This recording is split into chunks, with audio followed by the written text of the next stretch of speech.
Y vamos a iniciar entonces el día de hoy haciendo como un recuento del tema de la capacitancia, porque me imagino que a pesar de que lo hicimos en el laboratorio, de pronto algunos todavía tienen algunas dudas y este pues es uno de los temas cruciales para entender lo que sigue de aquí en adelante en el curso. Entonces habíamos dicho que teníamos una propiedad que habíamos llamado capacitancia, C, y que no era otra cosa que una relación entre la carga almacenada entre dos conductores que estuvieran separados, y entonces decíamos que esto era con dos conductores y tenían que estar separados. La condición de esa separación es porque si no están separados, ellos se van a comportar como un único conductor, permitiendo que las cargas libres, que los electrones, se muevan entre el uno y el otro, y entonces no tendríamos una diferencia de potencial. Y al no tener una diferencia de potencial, tener esa diferencia de potencial cero, llegaríamos a una incongruencia matemática y es esa división por cero, ¿cierto?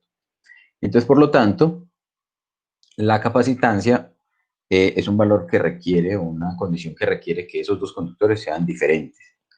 Adicionalmente, habíamos dicho que la capacitancia era siempre mayor que cero. Habíamos dicho esto es una cantidad que es positivo definida. Y aquí teníamos o habíamos hablado de que esto era una carga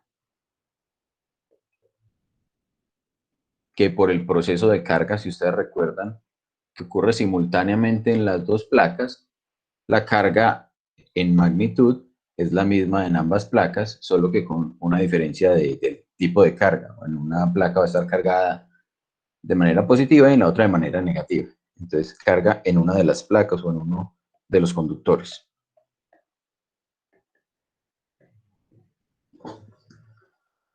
También al final de la clase pasada, eh, aplicamos dos principios. Dijimos, si aplicamos el principio de conservación de la energía, podemos definir cómo es que se comporta un sistema que esté hecho por varios capacitores que yo puedo conectar de esta manera. Sí, dijimos, si yo tengo los capacitores conectados en esta configuración, que es una configuración que llamaremos configuración en serie, la capacitancia de todo ese sistema o la carga que voy a almacenar en cada uno de ellos es la misma, por ese mismo principio de cómo se están cargando. Porque sabemos que el electrón que sale de este primera o de esta terminal negativa se va a ubicar aquí desplazando o cambiando el balance de la energía potencial en ese primer capacitor, haciendo que un electrón que estaba aquí pues se desplace en esa dirección, dejándome una carga positiva. El electrón se ubica acá, me genera el desbalance de energía potencial y un electrón de la otra placa viaja hacia el terminal positivo. Entonces eso ocurre casi que simultáneamente. Eh, y por lo tanto, la carga que se va generando en cada una de las placas es equivalente o es igual en todo el sistema.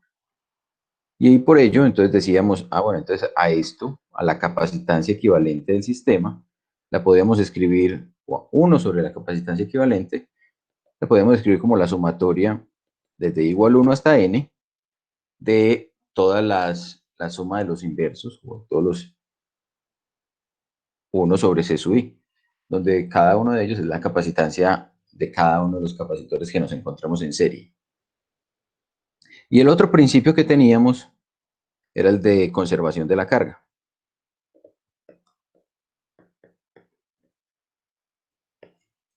Y ese principio de conservación de la carga nos decía, bueno, si yo acá tengo un sistema, una batería, y esa batería me está suministrando electrones para dos capacitores, esos dos capacitores, digamos C1 y C2, que están configurados de esta manera, entonces un electrón que salga de aquí tiene únicamente dos caminos, o se va para el capacitor 1 o se va para el capacitor 2. Y al tener esos dos caminos, entonces la totalidad de electrones que está saliendo de la batería tiene que ser la suma de los electrones que se fueron para el capacitor 1 más la suma de los electrones o de las cargas que se fueron para el capacitor 2. Y como esto simplemente lo multiplicaríamos por la carga del electrón o por la carga electrónica, entonces la carga total no es otra cosa que la carga en 1 más la carga en 2. Y de esta manera nos damos cuenta entonces que ese sistema se nos comporta como si fuera un gran capacitor, como si estuviéramos incrementando las áreas de todos esos capacitores por una sencilla razón. Observen que los capacitores que están conectados en paralelo comparten sus dos extremos. O sea, todos estos elementos que podemos ubicar en un circuito de este tipo van a tener dos extremos. El capacitor va a tener un extremo conectado a una de las placas y el otro extremo conectado a la otra. Entonces, nos damos cuenta que están en paralelo cuando comparten sus extremos. ¿Sí? Una de las cosas que es importante que tengan cuidado es que en muchos de los ejercicios que ustedes se van a encontrar en los libros, estos dibujos se los cambian un poquito para que ustedes tengan que analizar qué terminales están conectados con cuáles. Entonces, analicen bien esa parte porque eso puede ser uno de los posibles, digamos, errores que se pueden cometer a la hora de resolver un problema de capacitores o de estos circuitos de capacitores. Entonces, decíamos que acá la capacitancia del sistema equivalente no era otra que la capacitancia del capacitor 1 más la capacitancia del capacitor 2. O en términos generales, la capacitancia equivalente era la sumatoria de igual 1 hasta n de todas las capacitancias que tengamos en el sistema conectadas en paralelo. ¿Hasta allí alguna inquietud, alguna pregunta, alguna duda?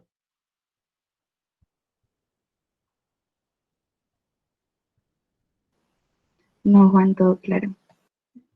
Listo, perfecto. Vamos a mirar entonces, aplicando esos dos principios que acabamos de mirar, miremos cómo se sintetiza, por ejemplo, este sistema que tenemos acá a la izquierda, este que tenemos acá, ¿sí? Miren que allí pues tenemos una red, un arreglo de capacitores que están combinados. El- los terminales extremos de ese circuito son A y B. La idea es llegar de todo este sistema que tenemos a la izquierda a un capacitor, a un único capacitor que tengamos aquí a la derecha. Y la manera de proceder es cuál. Aquí, por ejemplo, las unidades, pues no nos dicen exactamente qué valor tienen, están en unidades, ¿cierto? Pero podemos asumir que son microfaradios, por ejemplo, que cada uno de sus valores está allí como microfaradios. Entonces, siempre que nos encontramos un caso como este, lo más importante o lo más adecuado es empezar a resolverlo por lo que, o sea, la simplificación hacerla de tal manera que cada uno de los subconjuntos se nos convierta en un único capacitor equivalente. Entonces uno podría llamar a este, o me puedo dar cuenta que en este círculo que está marcado con la letra, no pongamos la letra número, pongo la letra C. Ese capacitor que está allí es en realidad un par de capacitores que están conectados en paralelo. ¿Por qué lo sé? Porque acá un electrón que venga por acá, una carga que venga por aquí, solo tiene uno y dos caminos. Esos dos caminos son los que me van a permitir aplicar el principio de conservación de la carga. Y después de que pasan el capacitor, las cargas que salgan de acá, de la otra placa, pues van a tener que, de alguna manera, recombinarse.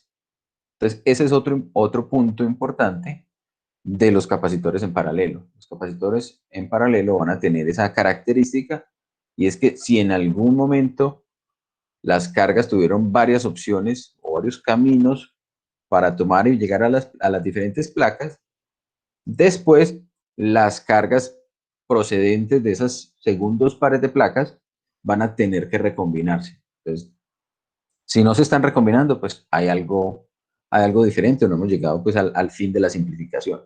Entonces observen que la capacitancia de ese capacitor equivalente C, la capacitancia de C, no es otra cosa que la suma de esos dos capacitores que tengo allí encerrados en ese circulito. Entonces sería la capacitancia de 1 microfaradio más la capacitancia de 3 microfaradios. Y eso me permite obtener este resultado de acá, que no es otro que 4 microfaradios. De una manera similar, hago el análisis con este otro par de capacitores que están acá encerrados. Tengo una capacitancia de 6 y una capacitancia de 2. Al sumarlas, obtengo una capacitancia de 8 microfaradios, que es este que me está mostrando aquí el sistema. Y ahora, observen que voy a tener entonces dos ramales, un electrón que llegue de acá, se va a encontrar una opción y se va a encontrar otra opción. Ocurre algo con este lado del ramal y ocurre algo con este lado del ramal. Pero después vuelven y se recombinan para llegar a B. Entonces, puedo tomar cada uno de los ramales laterales como si fueran o como si estuvieran en paralelo, pero me doy cuenta también que sobre el mismo ramal pues tengo varios capacitores que están conectados en serie. Entonces resuelvo primero el caso de que estén en serie y ya por último los recombino en el capacitor en paralelo. Entonces, estos dos de acá de la parte de arriba, estos que vamos a resaltar aquí, serán en verde. Entonces el capacitor equivalente, digamos, a este D, va a ser ¿quién? No va a ser otro que, como están en serie, 1 sobre la capacitancia es igual a la suma de las capacitancias de los capacitores que me encuentren en esa región en serie. Entonces 1 sobre 4 más 1 sobre 4. Ven que 1 sobre 4 más 1 sobre 4 no es otra cosa que un medio. Y entonces al despejar la capacitancia en D sería 2 microfarads, que es precisamente lo que tenemos acá. Y haciendo lo mismo por la parte de abajo, pues tenemos un octavo y un octavo, eso me da un cuarto, y al invertirlo voy a obtener este 4 microfarads que tengo en la parte de abajo. Y ya por último, pues voy a tener dos capacitores que están en paralelo y simplemente sumo sus capacitancias. 4 más 2, obtengo este 6 que tenemos acá. Miren que pues ese ejercicio no es un ejercicio complejo. ¿Dónde se empiezan a poner como interesantes este tipo de problemas? Este tipo de problemas se ponen interesantes cuando uno lo que hace es, digamos, analizar no solamente la capacitancia equivalente del sistema, sino también determinar cuáles son los voltajes entre los terminales de cada uno de los capacitores y cuánta carga están almacenando cada uno de esos capacitores. Entonces vamos a hacer otro ejemplo, ya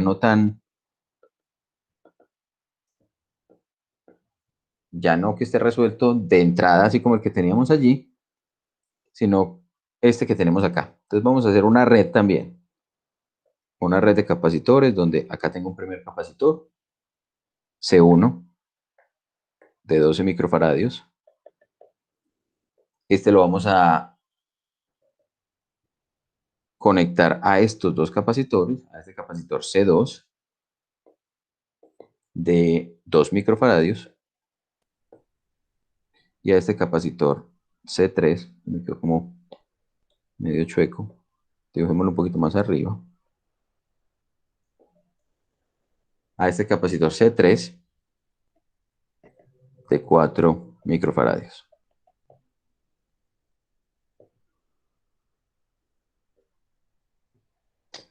Y ambos, o todo este sistema, lo vamos a conectar a una batería, con su terminal positivo en la parte de arriba, el negativo en la parte de abajo, y que tenga 12 voltios. Entonces tenemos ese sistema. ¿Qué es lo que nos piden hallar? Nos piden, obviamente, hallar la capacitancia equivalente, determinar cuánto es esa capacitancia equivalente, pero también determinar cuántos son las diferencias de voltaje, estas que tenemos si conectáramos, por ejemplo, un instrumento que llamamos el voltímetro, aquí, entre estos dos terminales, le llamemos esto B1, queremos saber cuánto es B1, y queremos saber cuánto va a ser B2. Y B2 lo vamos a medir como si conectáramos démosle la vuelta por aquí, digamos que esto es B2. si conectáramos el voltímetro en esa configuración, en esa región. Entonces este es B2. Y también queremos conocer entonces cuánto es la carga que almacena el capacitor 1, la carga que almacena el capacitor 2, la carga que almacena el capacitor 3. ¿Está claro el ejercicio? ¿O alguna duda allí de qué es lo que queremos determinar? No, señor, todo está claro realmente. Listo. Entonces, vamos a partir entonces haciendo la primera parte. La primera parte lo que nos pide es simplificar y determinar cuánto sería la capacitancia entonces equivalente de esto. Entonces, miren que por ejemplo podemos decir, aquí directamente nos damos cuenta que los capacitores 2 y 3 están en paralelos. Tan están en paralelos que el voltaje que estamos midiendo entre sus extremos solamente lo estamos midiendo con un instrumento, que es el instrumento que me está midiendo B2.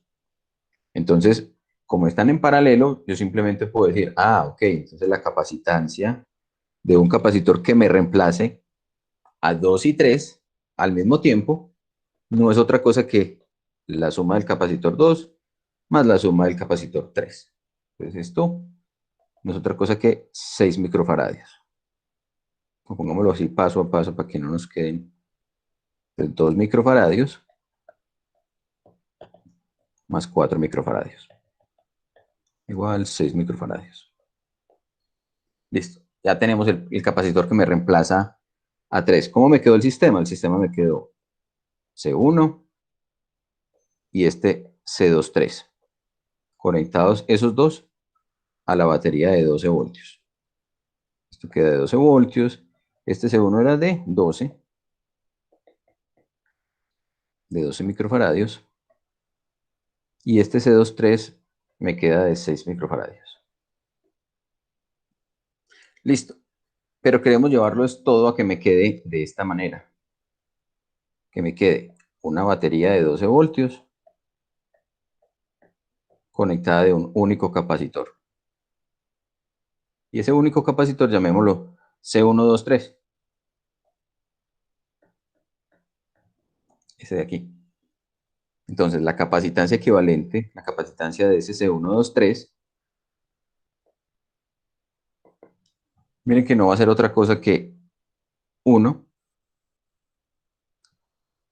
sobre la suma de esos inversos, ¿cierto? 1 sobre C1 más 1 sobre C23.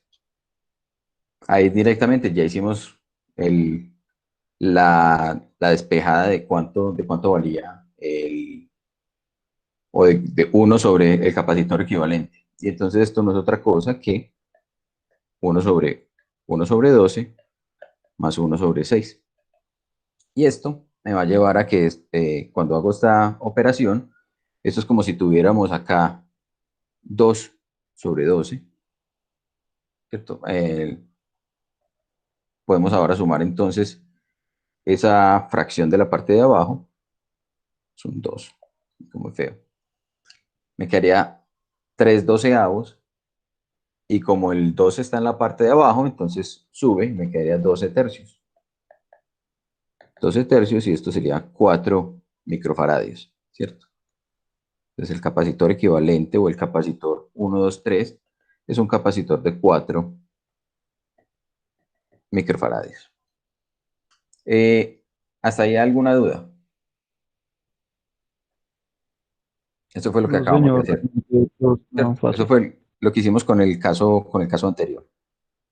Ahora miremos entonces cómo podemos determinar los voltajes y cómo podemos determinar las cargas.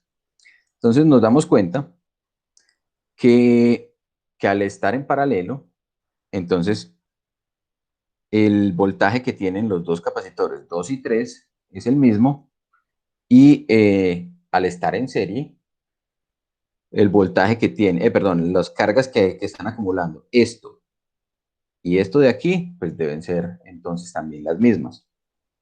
Aplicando ese principio de conservación de la energía, podemos decir entonces que el voltaje en 1 más el voltaje en 2, que así lo llamamos, tiene que ser igual al voltaje que tiene la batería en total. Tiene que ser igual a 12 voltios. Entonces esto es principio de conservación de la energía.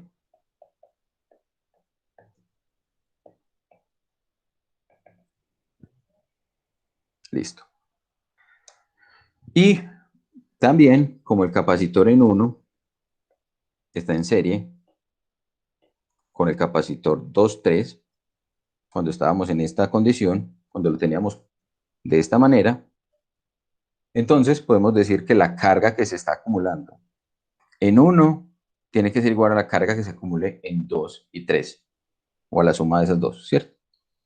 Entonces, la carga en 1 tiene que ser igual a la carga en 2,3.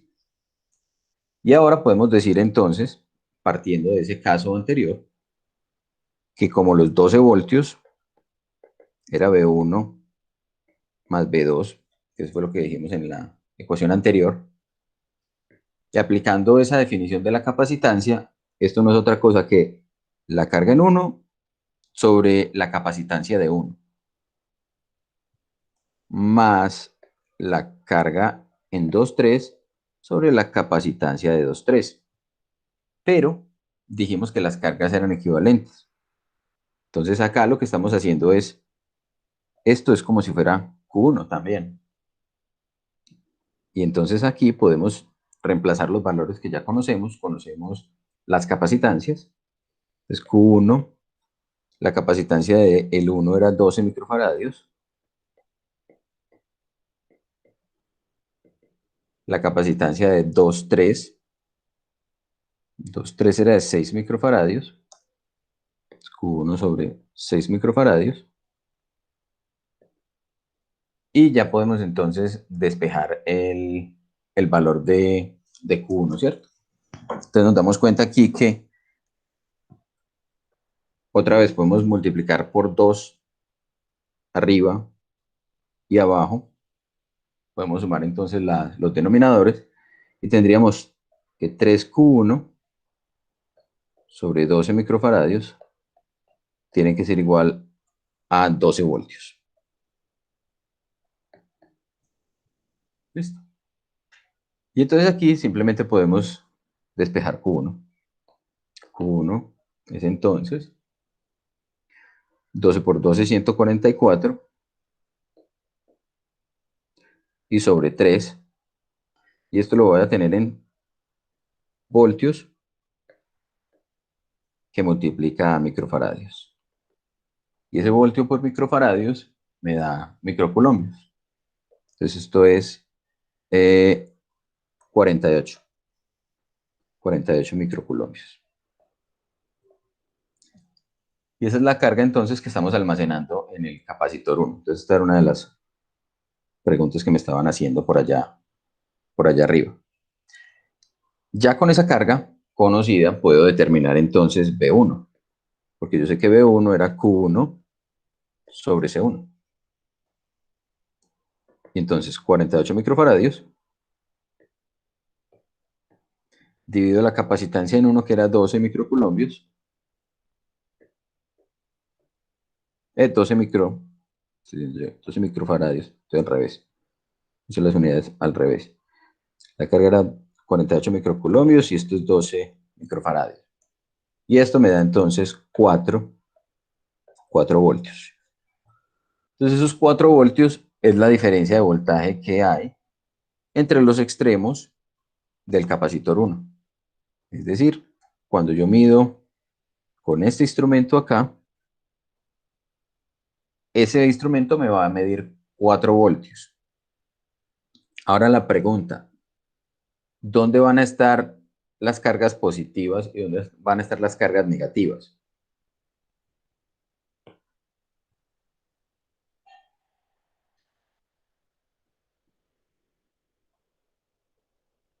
Sí, porque si ustedes recuerdan cuando hicimos el experimento con la batería, yo ponía la batería y ponía los terminales del voltímetro y me daba, por ejemplo, 1,5 voltios, pero si cambiaba los terminales, me daba menos 1,5 voltios. O sea que sí importa la orientación de las puntas, ¿cierto? Entonces, para obtener esos 4 voltios, en dónde consideran ustedes que están almacenadas las cargas positivas? Las cargas positivas están almacenadas en la parte de arriba, En pues la de la plaquita, placa. en la plaquita de arriba, ¿cierto? Entonces, como si hubiéramos puesto, digamos, el terminal positivo del voltímetro acá en la parte de arriba y el terminal negativo o el terminal común del voltímetro en la parte de abajo, para que ese voltaje me dé 4, ¿cierto? Porque si lo pongo al revés, me daría -4, ¿cierto? Igual en magnitud, pero de signo contrario. ¿Está claro eso para todos o solo Santiago está ahí como pendiente de qué es lo que está pasando ahí?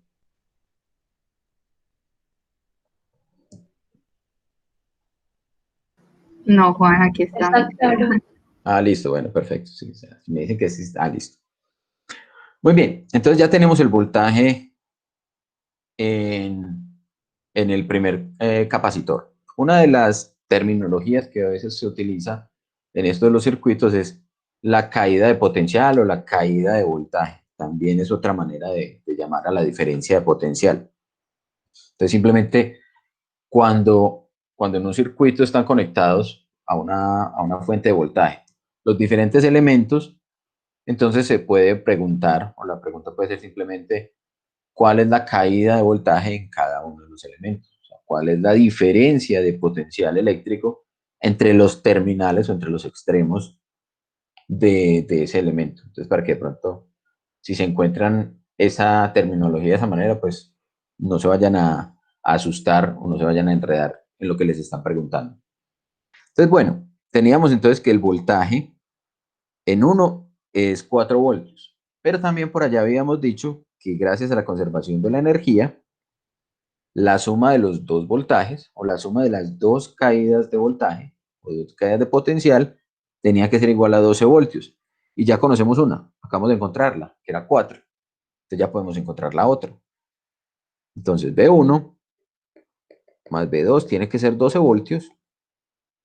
B1 vale 4, entonces B2 no es otra cosa que 12 voltios menos B1. Esto es 12 voltios menos 4 voltios. Y acabamos de encontrar que B2 tiene que ser igual a 8 voltios. Listo, entonces ya encontramos B2. Entonces vamos a irlos marcando aquí las diferentes cosas que nos iban preguntando. Epa, esta no. Sí. Porque se me metió así. Está muy animado. Entonces marquémoslo más bien así. Esto era una de las cosas que me preguntaban. Esto era otra de las cosas que me preguntaban. Voltaje 1, voltaje 2. Ya tenemos la carga en el condensador 1 o en el capacitor 1. Y ya teníamos la capacitancia equivalente del sistema. Entonces ya tenemos esta, ya tenemos esta, ya tenemos esta, ya tenemos esta. Nos faltan Q2 y Q3. Entonces para hallar Q2 y Q3, simplemente vamos a hacer uso entonces de la definición de la capacitancia nuevamente. Entonces la capacitancia o la carga en 2 mejor no es otra cosa que la capacitancia de 2 multiplicada por ¿quién? Por el voltaje 2. Y la carga que se almacena en 3 es la capacitancia en 3 por el voltaje 2. Porque recuerden que los voltajes de los capacitores 2 y 3 eran los mismos. Entonces por eso estamos utilizando 2 veces el voltaje 2. Y las capacitancias, entonces, para uno era 2 microfaradios. Lo vamos a multiplicar entonces por los 8 voltios. Esto me da 16 microculombios. Y para el otro, no era 2, era 4. Era 4 microfaradios multiplicado por los 8 voltios. Y eso me da 32 microculombios.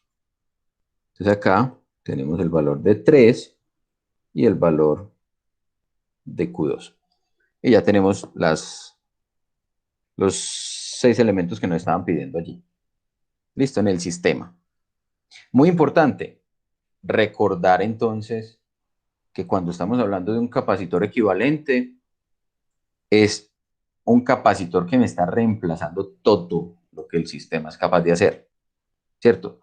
Yo puedo disponer un sistema de capacitores que esté ubicado de esta manera, ¿cierto? Con tres capacitores, o yo lo puedo reemplazar por un único capacitor, en este caso de 4 microfaradios. Pero entonces alguien preguntará, pero entonces, ¿para qué vamos a poner un sistema con tres capacitores, con estos tres capacitores, que entre los cuales, si ustedes se dan cuenta, ya había uno que es de 4 microfaradios? Sí, mírenlo acá. Acá estaba el capacitor de 4 microfaradios. ¿Para qué pusimos entonces tres capacitores si solamente con el mismo de 4 microfaradios lo podíamos haber logrado el mismo efecto? Cuando hablamos del mismo efecto, no solamente es que se comporte como una capacitancia equivalente, sino que también la carga que almacena es la misma que almacenaría todo el sistema. La energía almacenada es la misma que almacenaría todo el sistema. Entonces, para qué nos complicamos la vida de esa manera? ¿A quién se ha hecho esa pregunta?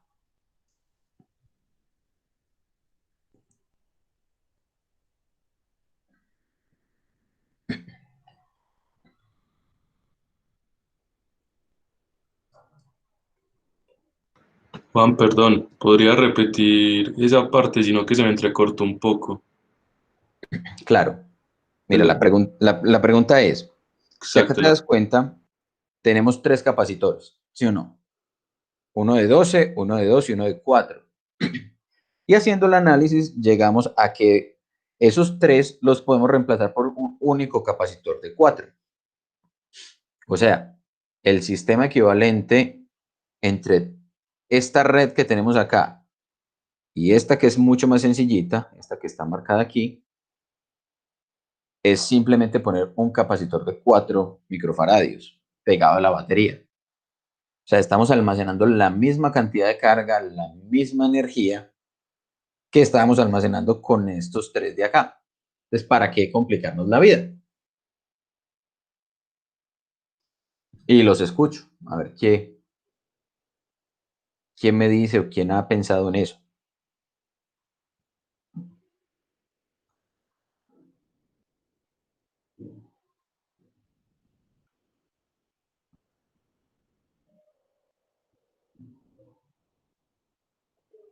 Yo creo que se les fue el audio. Algo está pasando.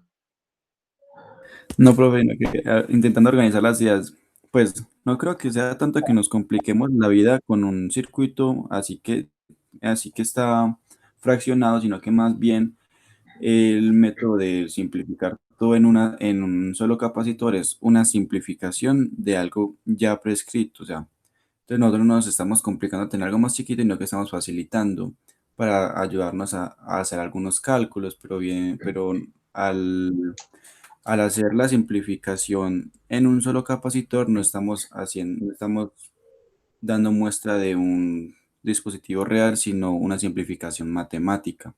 Entonces, para tener en cuenta el funcionamiento de cada parte real, tenemos que tener el circuito fraccionado.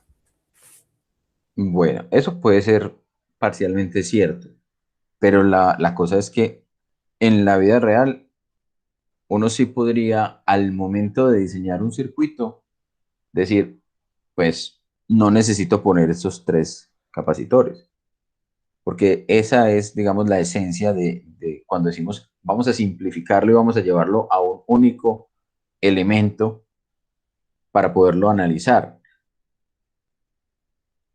Realmente uno sí podría poner allí solo un capacitor de 4 microfaradios y tener exactamente el mismo efecto. Eso es lo que quiero que a ustedes les quede grabado. No estamos inventándonos, eh, o no simplemente estamos diciendo, no, es que quienes diseñan los circuitos electrónicos o eléctricos lo hacen de tal manera que sea lo más complejo posible, pero eso se podía haber hecho más fácil de esta otra manera. No, y realmente la razón es esta. Miren ustedes lo siguiente. Miren los niveles, vamos a señalarlo con otro color. Miren los niveles de voltaje que vamos a tener, por ejemplo, entre los capacitores. Miren que el voltaje 2 solamente llega a ser de 8 voltios, mientras que el voltaje 1 llegaba a ser de 4 voltios. ¿Está bien? ¿Está claro? ¿De cuánto es el voltaje en este circuito de aquí?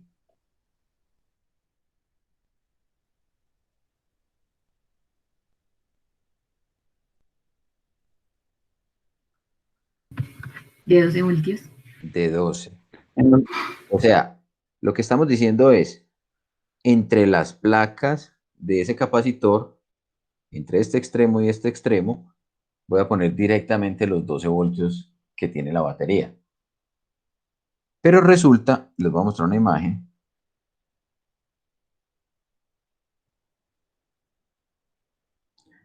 Resulta que por un lado, los capacitores no todos son capaces de soportar la misma cantidad de voltaje entre las paticas. Entonces, por ejemplo, si ustedes observan, aquí este capacitor dice 63 voltios. Este, por ejemplo, dice que puede soportar 450 voltios. Este, 35 voltios. 35, 450, 63 voltios. Entonces, no todos los capacitores, primero, pueden soportar la misma cantidad de voltaje entre las paticas. Entonces, es posible que si yo trato de buscar, o quien diseñó este circuito de acá, dijo, pero es que no tengo sino capacitores que me resisten hasta 10 voltios. Si le pongo 12, se me quema. Entonces, te tiene que amarrar y tiene que quedarse únicamente con capacitores que le permitan hacer lo mismo, con un arreglo de capacitores que le permita hacer lo mismo, pero, eh, pero en el cual usted pueda garantizar que los elementos pues, no van a fallar. Eso por un lado.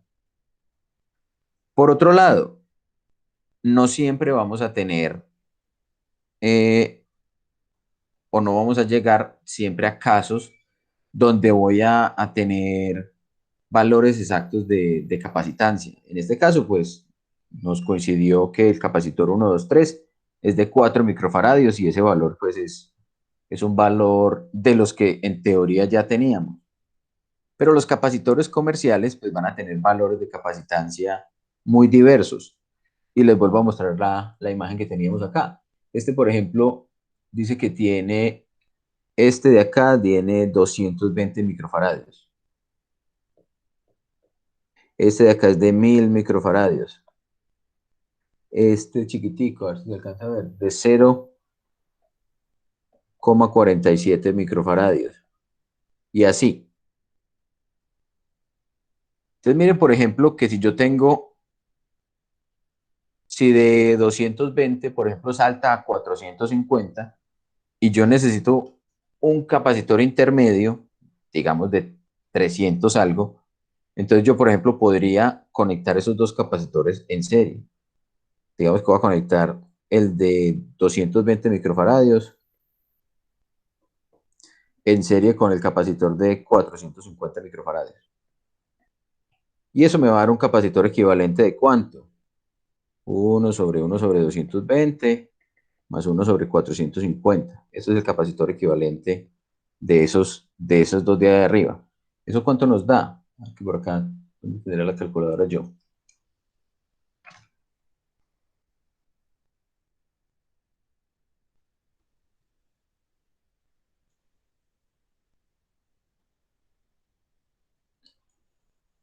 Mi calculadora se cambió de imagen.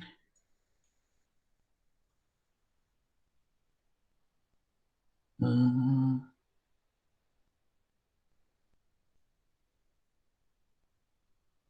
bueno, ahí tengo la calculadora. Cambió un poquito de cómo estaba antes, pero bueno, tenía 1/220 450. Sumo esos inversos. Saco el inverso. Me da 147. 147.8. Listo. Vamos ahora a apagar la calculadora. De 147,8 microfaradios. Muy posiblemente yo no vaya a encontrar en el mercado un capacitor que tenga esos 147,8 microfaradios. Entonces, por esa razón, se conectan capacitores de diferentes valores para aprovecharse del hecho de que yo puedo obtener capacitancias intermedias que puedan ser, digamos, útiles para lo que yo necesito hacer en mi circuito. La otra cosa por la cual a veces se hace una red de estas es porque por alguna razón yo necesito en alguna otra parte de mi circuito garantizar 4 voltios. Entonces, por ejemplo, yo puedo sacar de aquí otro par de ramales y decir, bueno, por aquí y por acá voy a tener cualquier otro elemento conectado que funcione a 4 voltios. ¿Está claro?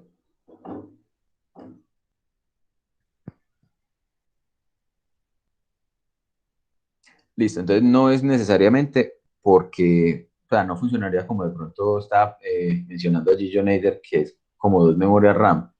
No es realmente un asunto de las, del elemento real como tal, ¿cierto? Matemáticamente uno puede simular cualquier circuito. Pero bueno, John Nader no era un quiz, entonces no hay problema. Juan, una pregunta, digamos, yo vi que cada capacitor tenía, pues, soportaba un voltaje distinto, Sí. ¿cierto? Entonces, por ejemplo, si yo utilizo un capacitor a ese voltaje límite, ¿qué puede pasar? Por ejemplo, pues decís, el de 35 voltios lo conecto en un sistema, pues, a 35 voltios. ¿Se puede quemar o qué? Se podría quemar, ¿cierto? Porque, por ejemplo, estos capacitores que tenemos allí tienen unos dieléctricos. Entonces, con ese dieléctrico que está allí, digamos que el dieléctrico está diseñado o funciona, digamos, a su límite cuando llega a 35 voltios. De ahí para allá, si excedes ese valor, puede ser que o bien el dieléctrico pierda sus propiedades de dieléctrico y se convierta en un conductor, o puede que ya no garantice, digamos, ese valor de constante dieléctrica que me permita garantizar, por ejemplo, que la capacitancia se mantenga al valor que está ahí, por ejemplo, marcado en el empaque pues, del dispositivo. Listo. Juan, Listo, Juan. porque si uno no conecta un capacitor correctamente, explotan. En este caso, en estos capacitores, es por el tipo de dieléctrico que tienen. Digamos que en algunos casos, las moléculas del cual está hecho el dieléctrico son moléculas polares. Entonces, si le estás invirtiendo la polaridad, ellas tendrían que rotar completamente para orientarse al cambio del campo eléctrico. Y entonces ahí es donde ya el material, digamos, no soporta eso y falla. Pues eso se ve como que Claro. explotara. Muy bien, entonces vamos ahora, pues ya que tenemos eso claro, vamos a hacer otra aproximación a la forma como cuantificamos la energía potencial electrostática que almacena un capacitor. Si ustedes se acuerdan, cuando la describimos, habíamos dicho, esa energía potencial electrostática era como el trabajo necesario para mover una de las placas y crear más campo eléctrico en esa nueva región. Entonces, esa es una manera de verlo. Entonces, vamos a mirar aquí otra forma.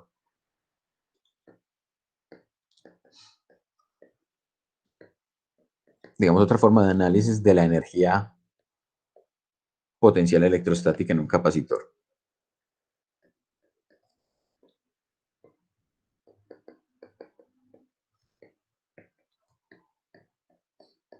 Y vamos a partir entonces de un sistema pues, que nosotros ya conocemos con bastante certeza y era ese capacitor de placas paralelas.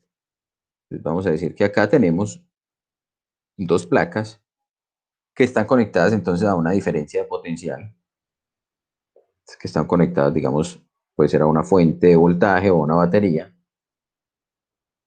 y que por lo tanto pues ya ha sucedido, digamos, el proceso de carga, y ese proceso de carga me dejó entonces una densidad de cargas superficial menos sigma y una densidad superficial de cargas más sigma por aquí.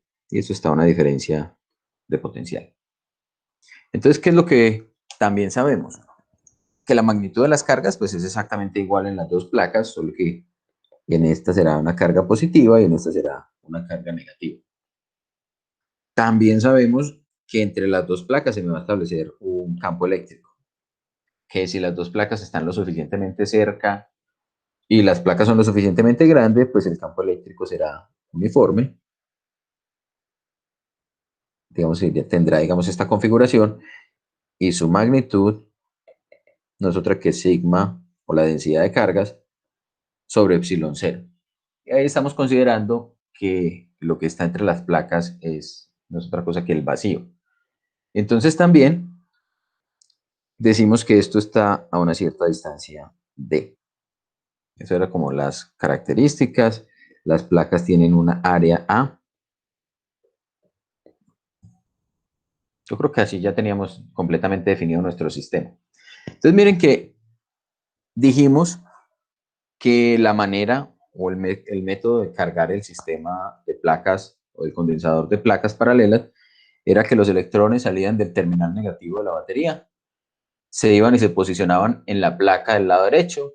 Eso modificaba el balance de cargas o el balance de la energía potencial en el sistema y hacía que un electrón de la otra placa se fuera hacia el terminal positivo dejando únicamente cargas positivas. Pero miren que otra manera de analizar esto es decir que lo que estamos haciendo, esto no es lo que pasa en la vida real, ¿cierto? Para que lo tengamos en cuenta. Es que yo pongo o que yo estoy tomando cargas positivas de acá, de la placa de la derecha, y me las estoy llevando hacia la placa de la izquierda. Entonces, esa carga, que puedo llamarla un diferencial de carga, me la estoy llevando de una placa a la otra. Recuerden, eso no es lo que pasa en la vida real porque por el intermedio entre las placas no viajan cargas y mucho menos cargas positivas. Sino que lo que ocurre o lo que estamos tratando de asumir aquí es que así como hicimos por allá cuando empezamos a hablar de energía potencial, dijimos, si yo desplazo una carga, me la llevo desde un punto hasta otro, voy modificando la energía potencial del sistema. Entonces, para saber cuánto es la energía potencial de este sistema de placas, es como si me estuviera llevando las cargas positivas de la placa de la derecha hacia la placa de la izquierda. Y entonces, si me doy cuenta, esa carga, ¿cómo va a estar experimentando la fuerza debido a ese campo eléctrico? Esa fuerza va a apuntar tratando de llevar la placa hacia la placa positiva o tratando de mantenerla en la placa negativa.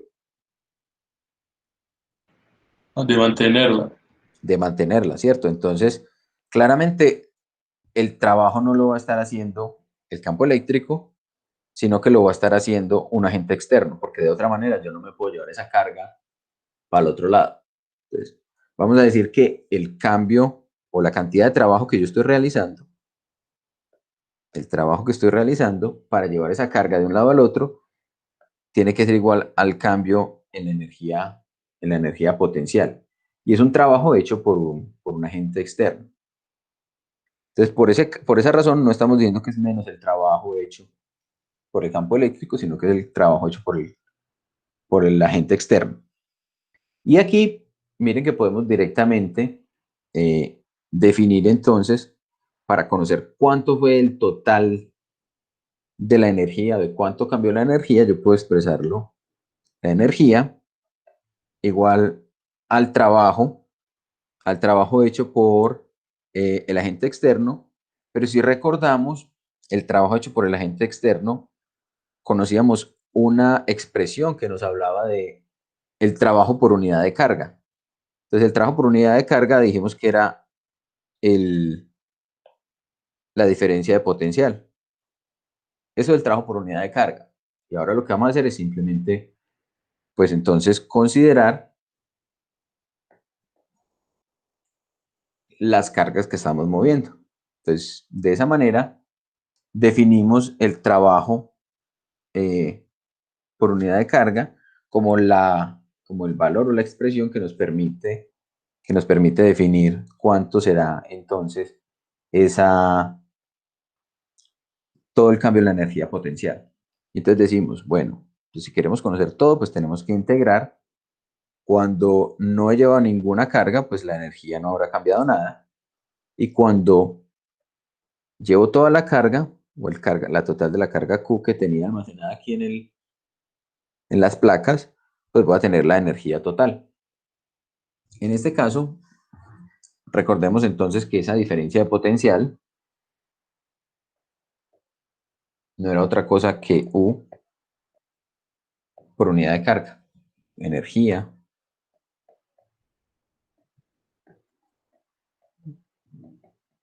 por unidad de carga. Entonces la energía por unidad de carga allí. Y entonces también podemos expresar que, o también sabíamos más bien de la expresión de la capacitancia, que esto era Q por la diferencia del voltaje. De donde podemos definir o despejar aquí la diferencia de potencial como Q sobre la capacitancia. Y entonces allí podemos volver y podemos entrar la integral, a esta integral que teníamos acá.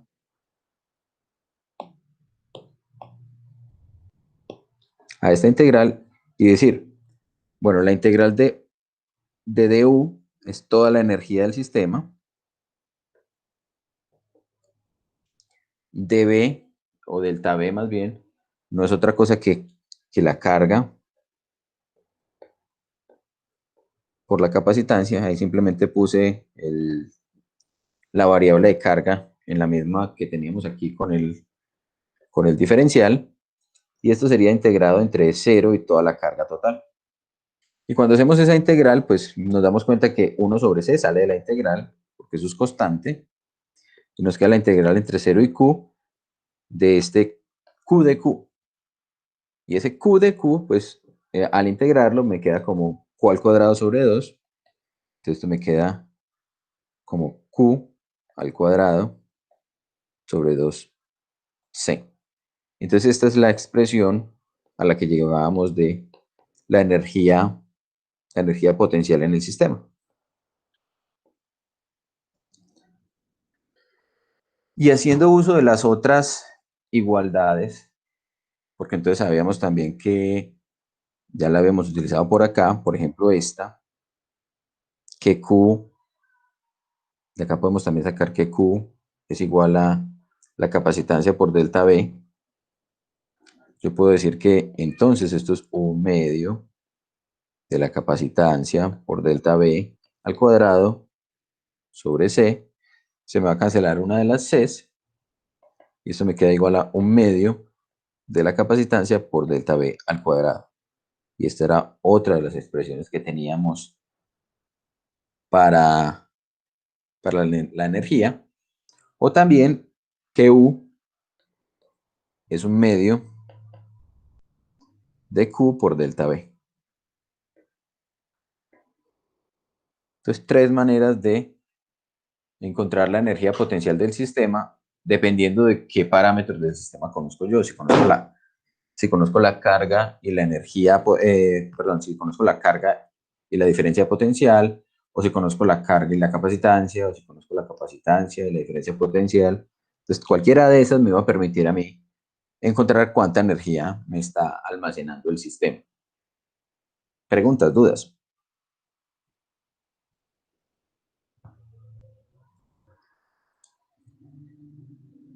Bien, entonces si no hay dudas, entonces vamos otra vez a volver a ese sistema que teníamos, el de las placas paralelas. En el sistema de placas paralelas, si ustedes recuerdan, habíamos definido que teníamos una placa de un área A, por acá teníamos otra placa, también de la misma área, ambas separadas a una distancia d. Y definíamos que la capacitancia de ese sistema era epsilon 0 por el área sobre d. ¿Sí? Que decíamos, si reducimos la distancia, aumentamos la capacitancia. Si aumentamos el área, aumentamos la capacitancia. Ahora miremos entonces qué ocurre en una situación similar a la que hicimos en el laboratorio, en donde partíamos de un sistema en el que conocíamos o que teníamos dos placas. Tenemos una primera placa aquí y una segunda placa acá. Vamos a suponer que esas placas ya están cargadas, ¿cierto? De alguna manera ya esas placas tienen carga más Q y menos Q. Y están separadas a una distancia D. Sabemos también entonces que se nos va a establecer un campo eléctrico entre esas placas, que como recordamos hace un momento era sigma, ¿verdad? Sigma sobre epsilon 0 en magnitud. Pero también, si yo defino entre los extremos de estas dos placas, si yo tomo mi multímetro, mi voltímetro, y mido la diferencia de potencial, y digo, esta es la diferencia de potencial B sub 0, o delta de B sub 0, yo también puedo definir el campo eléctrico en términos de ¿quién? De la diferencia de potencial y la distancia. Y esto no es otra cosa que delta de B sub 0 sobre D. ¿Cómo sabemos que estamos en un valor adecuado? Porque recuerden que otra de las formas de expresar el campo eléctrico eran unidades de voltios por metro. Entonces, unidades de potencial eléctrico sobre unidades de distancia. Entonces, esa separación es la que me dan los metros. ¿Hasta ahí está claro? Sí, señor. Listo. Entonces, en el laboratorio hablábamos de unas cargas o de un campo eléctrico sin el dieléctrico. Lo habíamos llamado el campo eléctrico libre. Entonces, esa magnitud del campo eléctrico libre, pues no era otra cosa que la densidad de cargas que estaban libres por epsilon 0, o en este caso, pues la diferencia de potencial por la distancia. Acá también entonces podríamos decir, ¿qué va a pasar entonces si yo tomo este sistema y ahora le introduzco un dieléctrico? Vamos a ponerlo por aquí. Vamos a borrar aquí esto de acá, que esto ya no será cierto.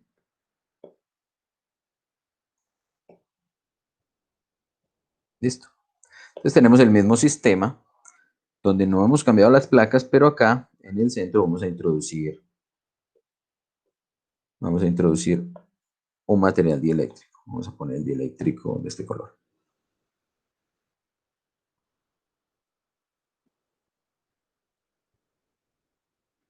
Entonces ese material dieléctrico va a ser, o por el efecto de tener allí un campo eléctrico inicial o el campo eléctrico libre, va a hacer que sus moléculas cambien. Entonces digamos que las moléculas de ese material se van a orientar.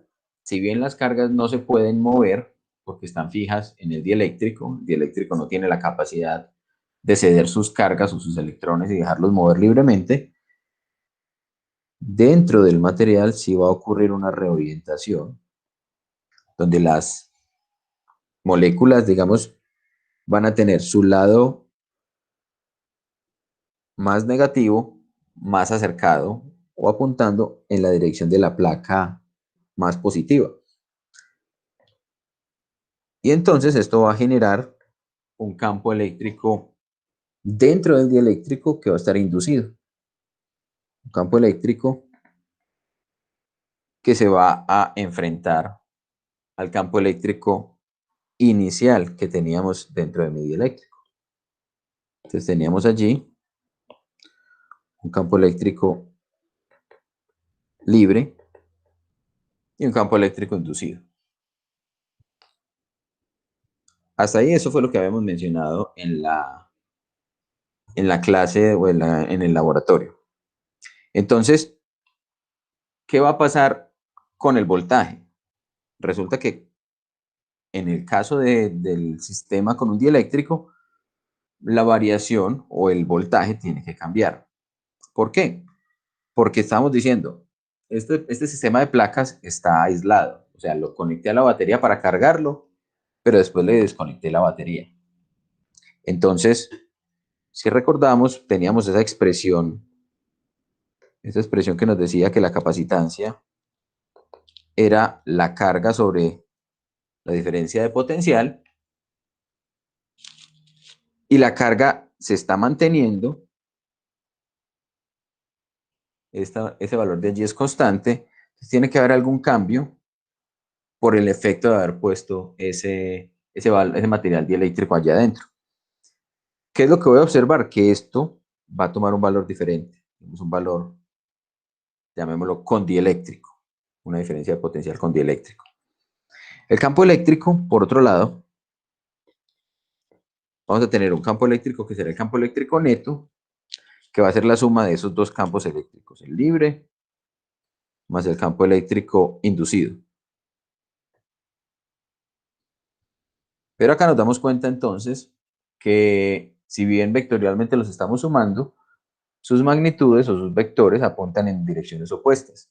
Entonces el campo eléctrico neto, pues, o en la magnitud del campo eléctrico neto, va a tener que ser la magnitud del campo eléctrico libre menos la magnitud del campo eléctrico inducido. Por esta razón, lo que estamos diciendo es entonces, bueno, el campo eléctrico neto no se va a extinguir completamente. Va a haber algo de campo eléctrico. Así tengamos un campo eléctrico que se induce, tendría que ser que todas las cargas, o sea, que el dieléctrico tuviera inducida una cantidad de cargas igual a las de las placas entre los conductores para que el campo eléctrico neto se extinguiera completamente. Entonces, por esa razón, nosotros podemos afirmar que de alguna manera el campo eléctrico libre o la magnitud del campo eléctrico libre tiene que ser mayor que la magnitud del campo eléctrico inducido. Si eso es real, entonces miren que yo puedo expresar aquí. El campo eléctrico libre lo habíamos expresado como la diferencia de potencial B sub 0 sobre D. Y el campo eléctrico inducido, como no hemos cambiado nada, pues tendría que ser también entonces la diferencia de potencial con dieléctrico sobre D. Las distancias no las hemos cambiado, entonces ellas se pueden cancelar directamente y eso nos va a llevar entonces a que el campo eléctrico, a que la diferencia de potencial sin dieléctrico tiene que ser mayor que la diferencia de potencial con dieléctrico. ¿Eso qué es lo que nos está diciendo? Pues si esto tuviera, digamos, una agujita, digamos que por acá es 0 y por acá es un valor máximo, si en el dieléctrico, pues esto estaría, no sé, apuntando por aquí, en esa escala, y cuando le pongo el dieléctrico sobre la misma escala, el potencial eléctrico en el instrumento, o que me está mostrando el instrumento, tiene que caer. Ahora entonces, ¿qué es lo que vamos a decir? Bueno, partiendo de la definición de la capacitancia, yo puedo decir entonces que esto equivale a la carga que estaba en el sistema sobre la capacitancia inicial, y esto tiene que ser mayor entonces que la carga con dieléctrico sobre la capacitancia con dieléctrico. Pero resulta que estamos diciendo que el sistema es aislado. El sistema es aislado quiere decir que las cargas no se han podido ir para ninguna parte, ni le han llegado nuevas cargas, ni se han alejado de las placas. Entonces, Q0 tiene que ser igual a Q con dieléctrico. Y entonces, al cancelar esto, vamos a llegar entonces a que la capacitancia con dieléctrico tiene que ser mayor que la capacitancia sin el dieléctrico. Entonces, esa es una forma de ver eso que expresamos allí en el laboratorio. Entonces, si consideramos que esta capacitancia con dieléctrico es mayor, entonces yo puedo expresar la capacitancia con dieléctrico como un factor de la capacitancia sin dieléctrico. Y allí es donde nos va a aparecer ese factor kappa. Y kappa tiene que tener la condición de ser mayor que 1. Entonces, como lo único que cambió en el sistema es que introducimos el dieléctrico, entonces tenemos que mirar cómo era o cómo habíamos definido nosotros la capacitancia entre un sistema o para un sistema de placas paralelas sin dieléctrico. Entonces, si miramos allí, miren que el área no ha cambiado, la distancia no ha cambiado, pero sí modificamos lo que tiene que ver o lo concerniente al medio entre las placas. Entonces, de alguna manera, es posible expresar esa capacitancia con dieléctrico como un factor epsilon multiplicado por el área dividido por la distancia. ¿Y esto igual a quién? A este parámetro kappa, que me está multiplicando a epsilon 0 por el área sobre la distancia. Las distancias no han cambiado, las áreas no han cambiado, cancelo, cancelo. Entonces me queda que el valor epsilon no es otra cosa que kappa veces epsilon 0. O que kappa es epsilon sobre epsilon 0. Esa es a donde queríamos llegar. A esto lo llamamos la constante dieléctrica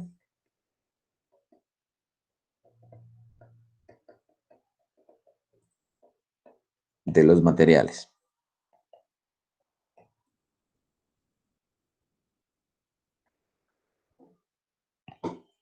Entonces, esto nos puede llevar, digamos, a un posible resultado. Ese posible resultado va a ser ¿cuál? Va a ser pensar entonces que si yo puedo modificar el parámetro K, estoy aumentando la capacitancia del sistema, digamos, de manera indefinida. Sí, miren que esto que teníamos acá es la capacitancia del sistema sin dieléctrico. Y acá le voy a poner un material que tenga una cierta constante dieléctrica. Entonces, si yo le pongo un valor de constante dieléctrica infinitamente grande, pues en teoría podríamos llegar a valores de capacitancia enormes, ¿cierto? Por otro lado, como lo mencionamos en el laboratorio también, el hecho de tener un material allí me permite también tener soporte, me permite darle rigidez al sistema. Entonces ya no tengo que garantizar, por ejemplo, un espacio de aire muy pequeñito, sino que el mismo material que estoy metiendo allí como dieléctrico me permite garantizar que esa distancia entre placas va a ser muy pequeña. Y entonces uno dice, ah, no, estoy hecho, ya tenemos la solución a todos los problemas, puedo almacenar cantidad de cargas relativamente grandes. ¿Ustedes qué piensan? ¿Será posible o vamos a tener limitaciones?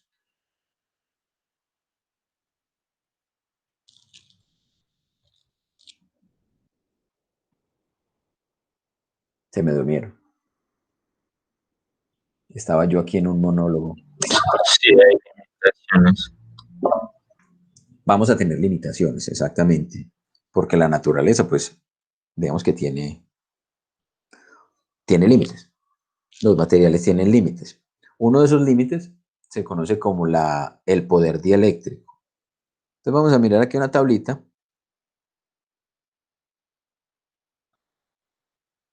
donde nos van a mostrar para diferentes materiales dieléctricos su constante dieléctrica y su poder dieléctrico. Entonces este que tenemos aquí es precisamente ese poder dieléctrico.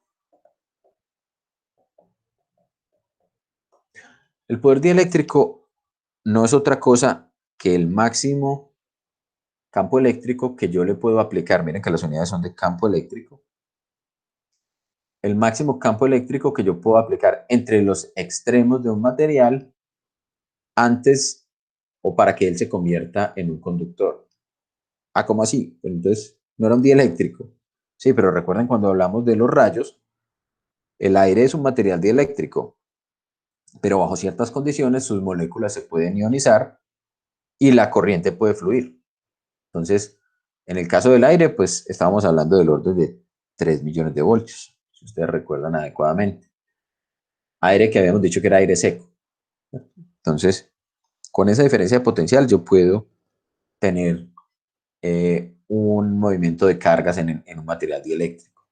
Miren que, por ejemplo, el valor de la constante dieléctrica del aire es muy cercano a 1, pero no es 1.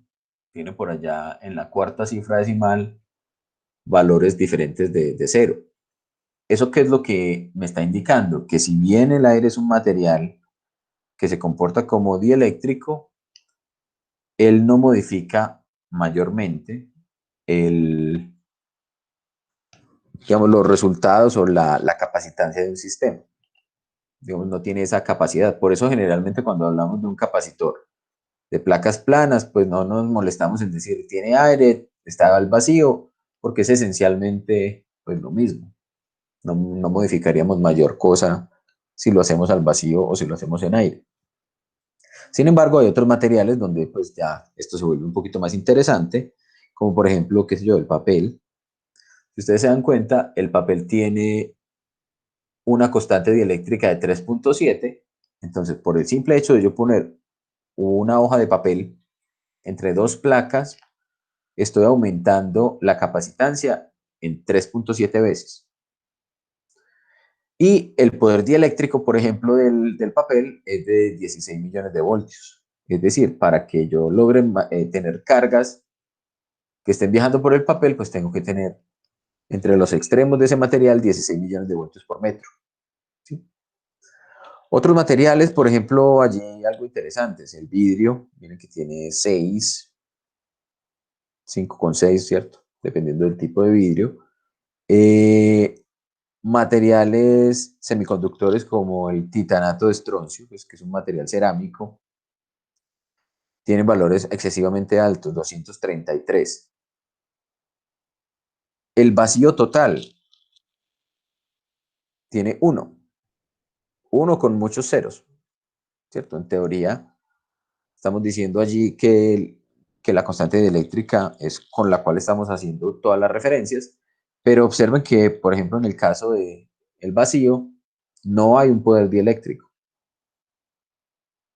Entonces, en el vacío absoluto, en teoría, yo podría poner un valor de diferencia de potencial infinitamente grande y no tendríamos cargas que estén viajando en esa región, ¿cierto? En un espacio vacío. El agua es un material muy interesante. Es un material que muestra un comportamiento bastante alto también en constante dieléctrica. Sin embargo, miren que no me están dando un poder dieléctrico reportado. Uno, porque el agua, pues primero es digamos, es una molécula que es polar, entonces él se puede orientar relativamente fácil en la presencia de un campo eléctrico.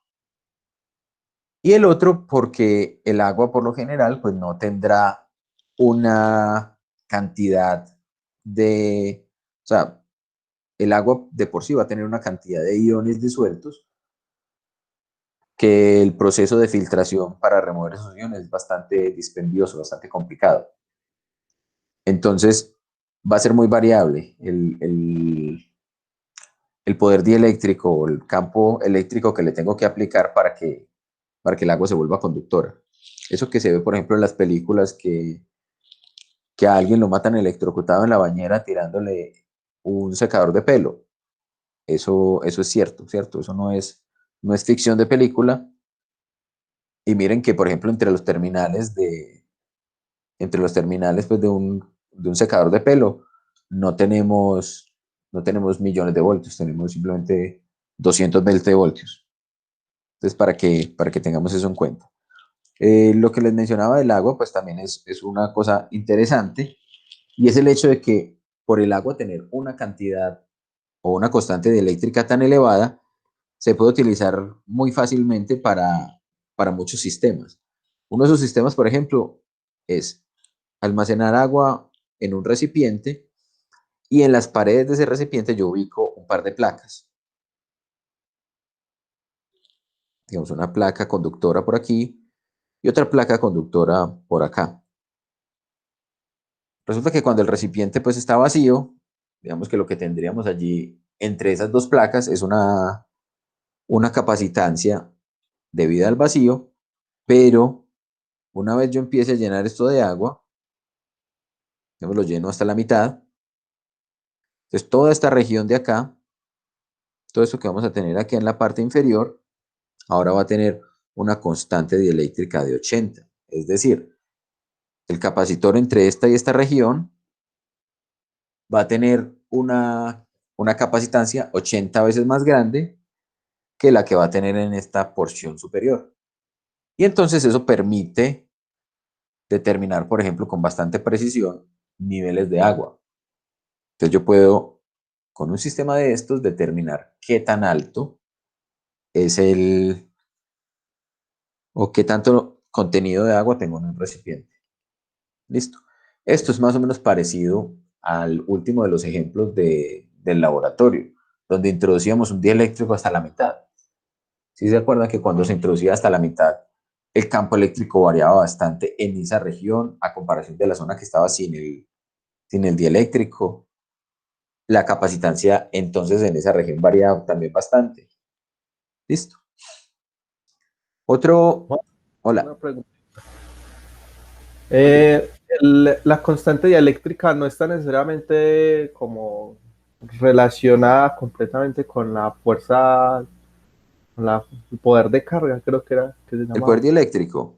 eso. Porque en unos, por ejemplo, el teflón es bajito, es como 2.1 la constante dieléctrica, pero la fuerza dieléctrica es de 60 por 10 a la 6, por ejemplo. Y en el otro, que es 233, el de titanio apenas es de 8 por 10 a la 6.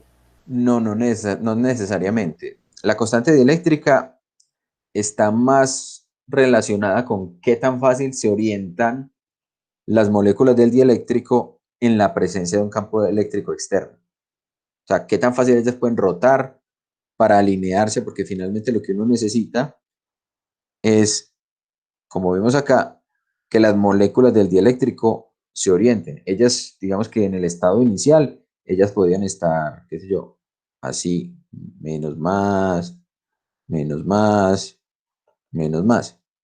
Y yo lo que necesito es que ellas, en presencia del campo eléctrico externo, pues roten para alinearse, porque esto finalmente es como si fuera un dipolo. Si ustedes recuerdan por allá cuando hablamos de dipolos, dijimos, el dipolo rota y se orienta en la dirección del campo eléctrico para minimizar la energía potencial de ese sistema. Entonces lo mismo ocurriría acá. Es posible que en el caso de los materiales que tengan menor constante dieléctrica, es que se orientan con menos facilidad que los que tienen mayor constante dieléctrica. ¿Sí? Mientras que el poder dieléctrico es finalmente el valor del campo eléctrico en el cual ese material pierde sus propiedades dieléctricas. Juan, eh, Hola, Andrés. en electrónica, ¿qué dieléctrico es el que más se utiliza? En electrónica, dependiendo, digamos, del tipo de sistema, digamos que en electrónica muchos de los condensadores que se emplean son como estos que vemos acá, estos condensadores electrolíticos. Y muchas veces lo que se utiliza es pues dependiendo del tipo de sistema que se quiera buscar, se emplearía mucho, pues, digamos, en electrónica reciente, este titanato de estroncio, y en otros casos se utilizan unos papeles especiales impregnados con aceites, pues con aceites de diferentes propiedades. Historia. Bien, Otra de las aplicaciones que tiene, por ejemplo, esto de los capacitores, vamos a poner por aquí otra imagen, esta, esto que tenemos acá. Esto que tenemos aquí, pues es un tipo de los múltiples tipos de teclados que existen, pero uno de ellos se llama un teclado capacitivo. Miren que lo que tenemos allí es cuando se presiona entonces la tecla, en este caso pues, la tecla B, lo que estamos haciendo es alterar esto que tenemos acá. Acá tenemos una primera placa, ya tenemos una segunda placa, que están separadas una cierta distancia,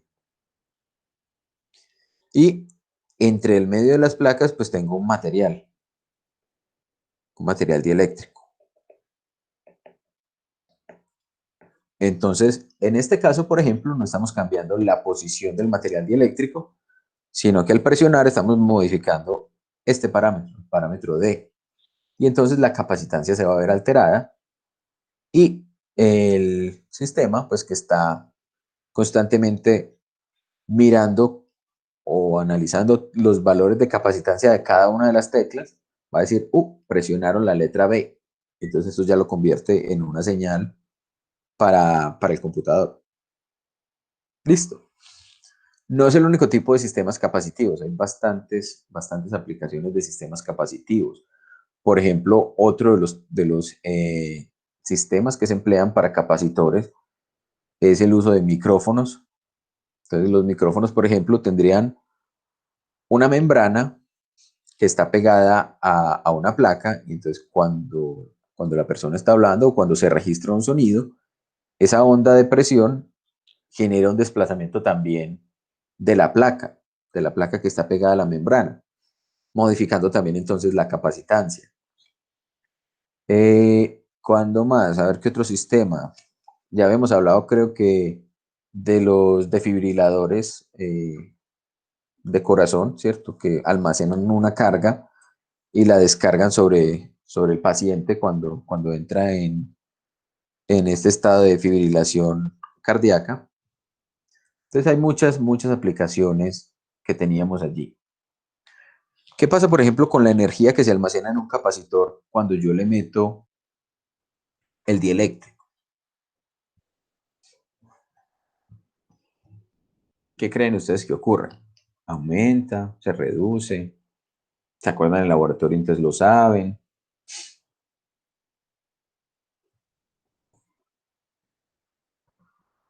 La energía disminuye, ¿no? Entonces miremos cómo es que disminuye, ¿cierto? Acerca de la energía. Acerca de la energía almacenada, entonces tenemos la energía, digamos, sin capacitor. Podríamos decir que esto era un medio de Q sobre la capacitancia. Y digamos que es sin dieléctrico. Y con dieléctrico, miren que entonces vamos a tener la energía con dieléctrico, la misma expresión, un medio. La carga, recuerden que es exactamente igual. Y acá tenemos la capacitancia con dieléctrico. Pero la capacitancia con dieléctrico, lo vimos por aquí arriba, es kappa veces la capacitancia sin dieléctrico. Entonces esto lo podemos reexpresar o reescribir como un medio de Q sobre kappa veces la capacitancia sin dieléctrico. Y kappa habíamos dicho que era mayor que 1. Entonces, de alguna manera, la capacitancia con dieléctrico, si yo hago esa relación entre la capacitancia sin y la capacitancia con dieléctrico, otro medio de Q, capacitancia C, y esto era un medio Q C sub 0. Perdón, esto lo puse al revés. Esta capa va aquí abajo. Y entonces, llegamos a que la capacitancia sin dieléctrico y la capacitancia con dieléctrico no es otra cosa, cancelando todo esto, que capa. Entonces podemos también ver capa como la relación entre las energías. Entonces hay más energía almacenada en el sistema cuando está sin el dieléctrico. Y entonces, alguien de pronto ha pensado, o se le ocurre por qué razón, cuando introducimos el dieléctrico, se nos reduce la energía almacenada.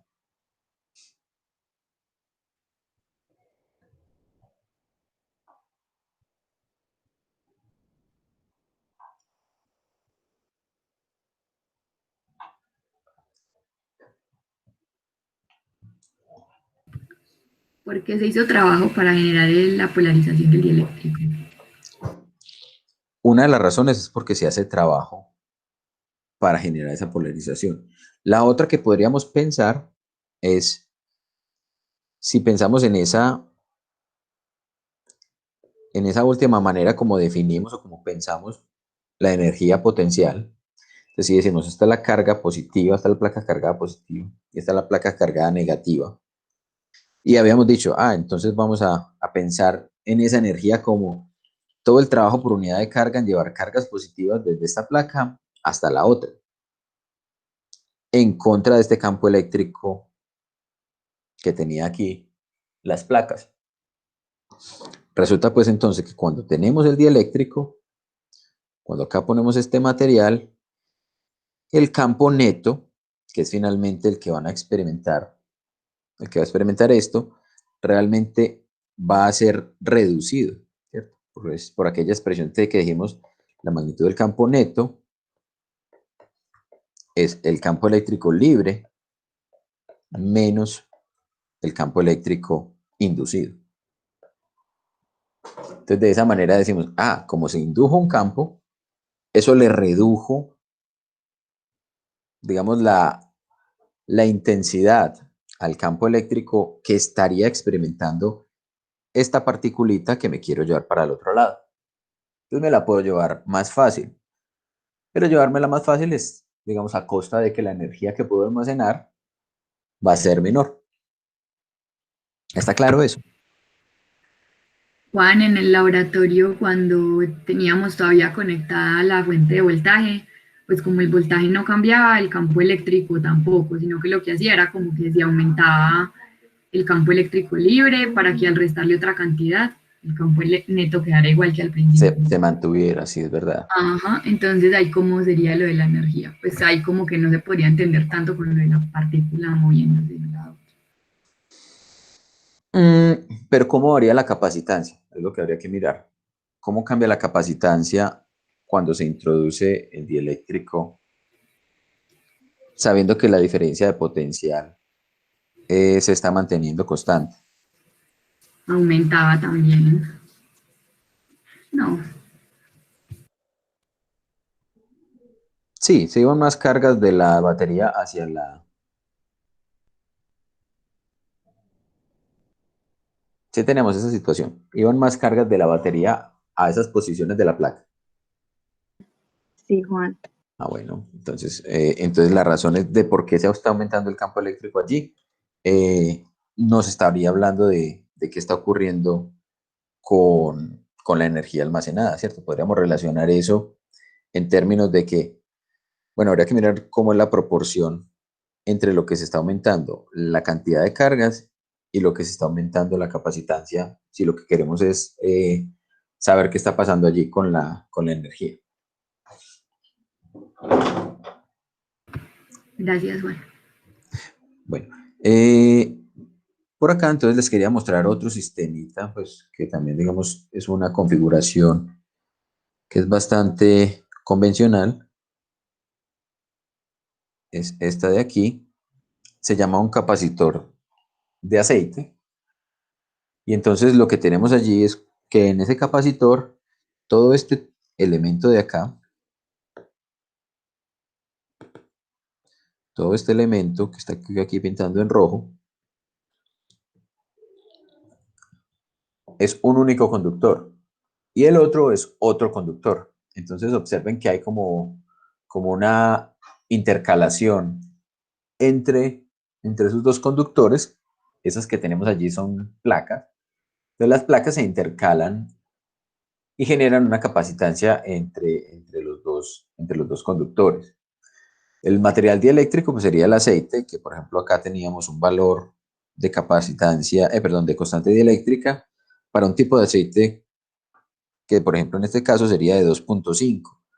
¿Cuál sería la ventaja, por ejemplo, de utilizar allí aceite? La ventaja, por ejemplo, sería que el poder dieléctrico es bastante más alto, es 5 veces más alto que si tuviéramos simplemente aire. Y estamos logrando un poquito de incremento pues, en la capacitancia. Entonces, este es otro tipo de sistema. Y una cosita que les quería mostrar adicionalmente con respecto a estos capacitores electrolíticos, y fue algo que mencionó, creo que fue Andrés, y es, vamos a bajarlo por aquí para ampliarlo un poco.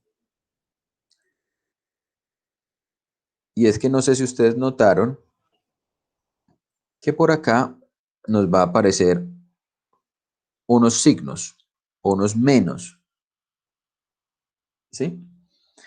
Esos menos hacen referencia a cómo debo conectar las placas de ese capacitor en particular.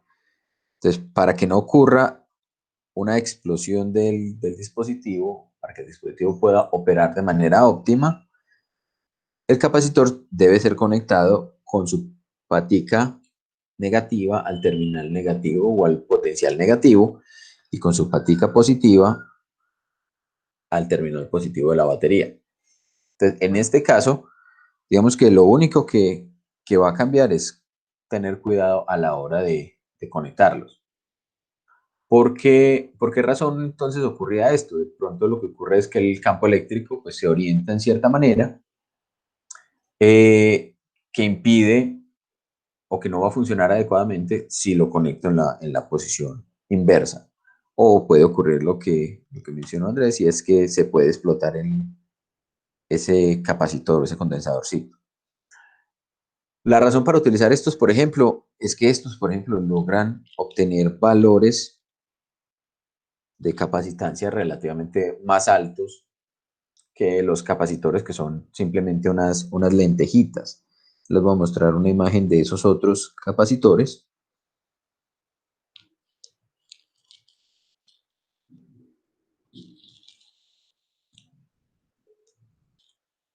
¿Sí? Estos, por ejemplo, son capacitores, todos son capacitores, pero tienen unas capacitancias menores. Por ejemplo, si miramos este de aquí, nos damos cuenta que este tiene una capacitancia de 0.4205 microfaradios. Los otros de pronto no se leen tan directamente porque son digamos, códigos o, ¿cómo lo llamamos? Abreviaciones, pues, o códigos de colores como este que tenemos aquí, que uno tendría que conocer, pues, el equivalente para poder determinar exactamente qué capacitancia tenemos allí. No es que unos sean mejores que los otros, son simplemente para diferentes aplicaciones. Estos son para aplicaciones donde tengo o donde requiero poder soportar voltajes más elevados, donde requiero poder emplear capacitancias más altas. Estos, por ejemplo, son para voltajes bajos, capacitancias considerablemente más bajitas. Y por último, les voy a mostrar este otro,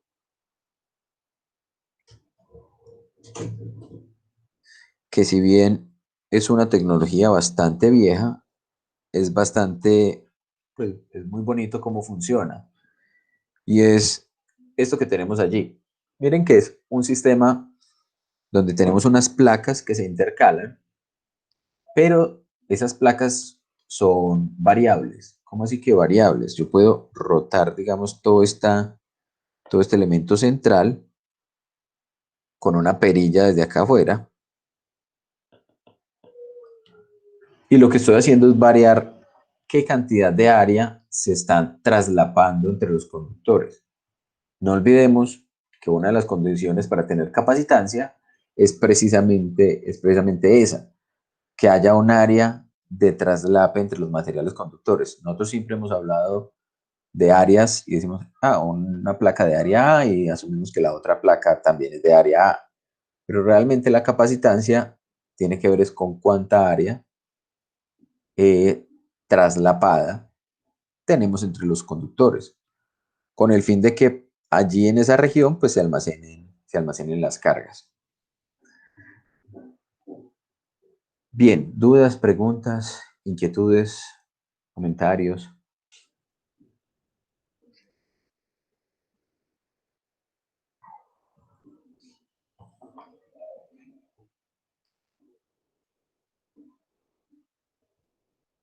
Bueno, entonces vamos a recapitular un poquito.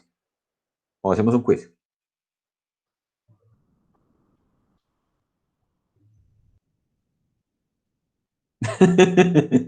Recapitular, sí, listo.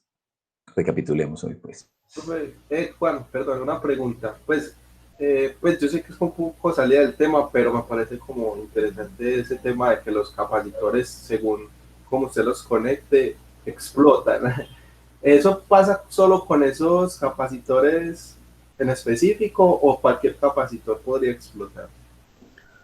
Eso pasa únicamente con los capacitores electrolíticos. Pues, o sea, digamos, cuando se invierte la polaridad y ellos fallan, es solo con los electrolíticos. Los otros también pueden explotar, pero ya cuando, por ejemplo, excedes el voltaje o la corriente para los cuales ellos fueron diseñados. Así ya se pasa de ese límite, ellos pueden fallar. Listo. Listo, Juan, gracias. Ok, entonces, bueno, mentiras, la recapitulación. Nosotros lo primero que aprendimos, entonces, llamémoslo aquí recapitulando. Lo primero que aprendimos es que habían unas cargas, ¿cierto? Cargas positivas y negativas que habíamos asociado a los protones y a los electrones, de los cuales estaban conformados los átomos. Dijimos también, ellos sufren unas fuerzas atractivas o unas fuerzas repulsivas, dependiendo de si eran del mismo tipo de cargas o de cargas opuestas. Y esas fuerzas que sentían eran además unas fuerzas sin contacto. Y eso era una de las cosas más interesantes, digamos, de este fenómeno eléctrico. Definimos también entonces, con base en las fuerzas, que la fuerza por unidad de carga, de carga de prueba, lo llamábamos el campo eléctrico. Y a partir de esa definición de campo eléctrico, que era una cantidad vectorial, logramos llegar a unas cantidades que ya no eran vectoriales, sino que eran escalares. Y eran la energía potencial. Digamos, la energía potencial es menos el trabajo que hay para ir desde A hasta B, de precisamente una carga dentro del campo eléctrico, siguiendo una cierta trayectoria. Eso entonces era lo que habíamos definido como energía potencial. Y lo habíamos logrado definir así, gracias a que notamos que la fuerza eléctrica era una fuerza conservativa. También llegamos a una definición de un potencial eléctrico. Sería potencial eléctrico.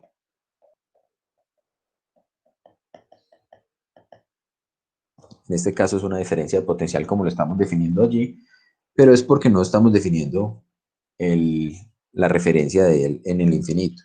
Entonces decimos que esa diferencia de potencial no es otra cosa que el menos el trabajo que hay para ir desde A hasta B, desde que hace, por ejemplo, que se hace en la presencia de un campo eléctrico a lo largo de una cierta trayectoria de él. Lo otro que aprendimos hasta el momento es que las cargas eléctricas las puedo almacenar.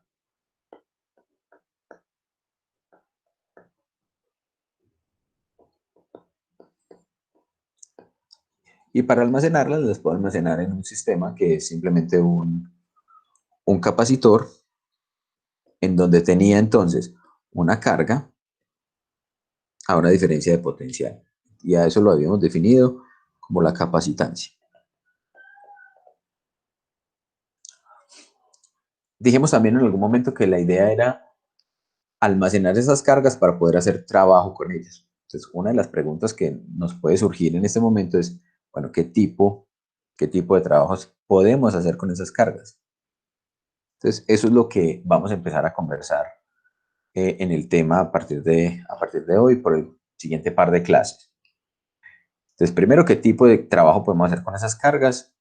¿Por qué, por ejemplo, si en nuestras casas, digamos en un circuito residencial, los voltajes son del orden, las diferencias de potencial eléctrico, son del orden de 110 o 220 voltios de corriente AC o de corriente alterna? También vamos a aprender qué es esto de corrientes alternas.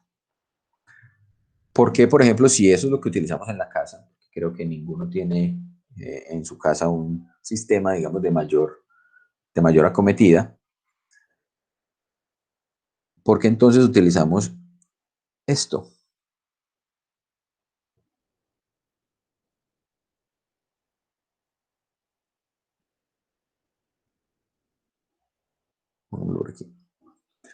Estas líneas de transmisión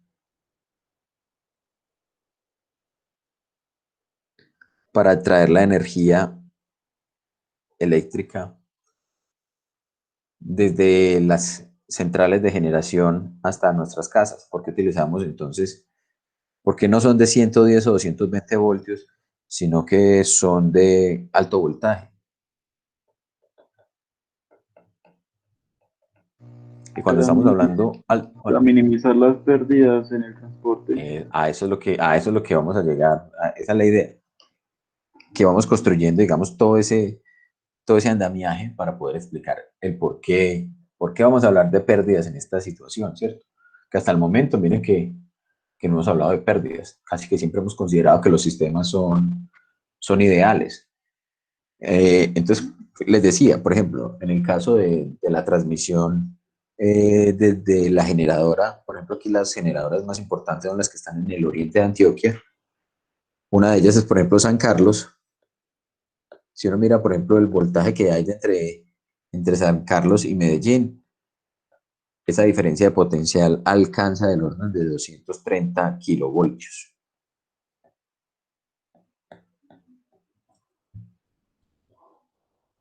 O sea, estamos hablando de 1000 veces, por encima de 1000 veces más lo que se emplea en una residencia. Y también, pues la idea es que aprendamos, por ejemplo, cuando nos hagan la pregunta, ¿cierto? La tía que le pregunta a uno, venga, mijo, y usted entonces, usted que está estudiando ingeniería, ¿por qué no me dice qué horno eléctrico o qué fogón eléctrico me compro? ¿Qué parrilla me compro? ¿Una de 110 o una de 220 voltios? Entonces vamos a aprender a responder esa pregunta desde un criterio ingenieril. Entonces, para empezar a cuantificar todo esto, vamos a hacer unas definiciones. Entonces vamos a empezar a cuantificar. Juan, al inicio del curso habíamos visto que, o sea, se iba a explicar cómo funcionan los lectores de tarjetas y los de las monedas de las cabinas telefónicas, eso, ¿cómo sería? Andrés, todavía no hemos llegado por allá, eso es cuando lleguemos a magnetismo. Ah, listo, gracias. No te me adelantes, no te me adelantes. Bueno, entonces vamos a considerar que vamos a tratar de cuantificar cuántas cargas están en movimiento, pero entonces para poderlas contar, digamos que de la misma manera que uno contaría cuánta gente hay en un estadio, pues uno podría saber, digamos, por la capacidad del estadio, pero si no conoce exactamente cuántas personas hay o cuántas hay vacías y cuántas sillas hay vacías y cuántas hay ocupadas, uno se podría parar en la puerta y empezar a contar personas a medida que van saliendo. Entonces, de esta misma forma, yo podría definir, por ejemplo, un área y empezar a cuantificar cuántas cargas van pasando por una cierta área. Pero vamos a medirlo de una manera particular. Lo vamos a medir considerando cuántas de ellas pasan de forma perpendicular. Es decir, necesitamos garantizar que las cargas que estén atravesando esta cierta área lo estén haciendo de manera perpendicular. No solamente eso, por acá vienen cargas, ¿cierto? Vamos a tener una convención Entonces, pilas acá que esto es importante. Entonces, convención. Convención significa algo que es generalizado, que es aceptado, pero que no necesariamente es lo que realmente está ocurriendo. ¿Cuál es nuestra convención? Que las cargas que se están moviendo son cargas positivas. Entonces, por convención, las cargas que vamos a tener en movimiento son cargas positivas. Entonces, por eso a eso lo vamos a llamar, bueno, vamos a definir primero un valor. Vamos a definir, también por definición, vamos a llamar un parámetro I promedio. Y ese I promedio no va a ser otra cosa que cuánta carga está pasando pasando perpendicular al área A en una cantidad de tiempo, en un límite de tiempo, llamémoslo aquí por unidad de tiempo.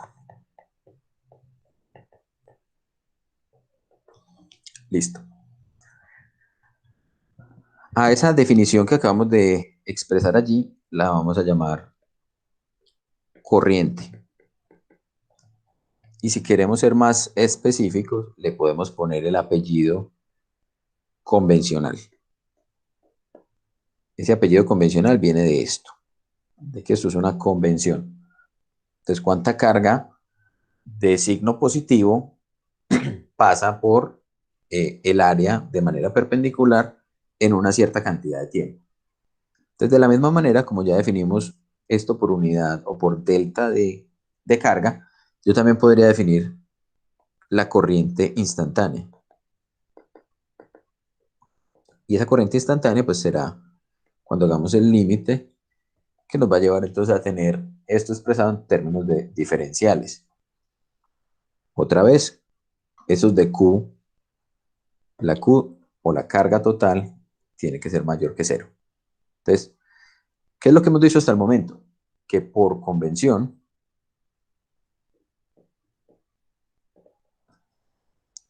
vamos a tener cargas positivas moviéndose, digamos, en esta dirección.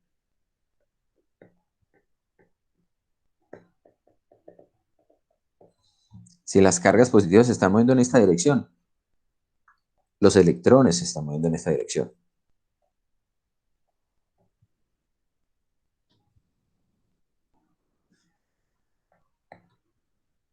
Pero para nosotros nos va a importar es la corriente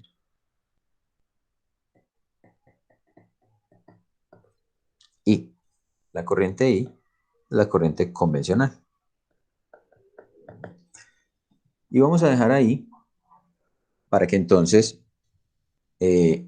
nos quedemos con este primer concepto, ¿cierto? Que por convención las cargas positivas se van a mover en una dirección y en esa dirección vamos a considerar la corriente. Pero sabemos que lo que realmente está ocurriendo es que los electrones se mueven en la otra dirección. Entonces, a esto en ocasiones se le conoce como corriente electrónica.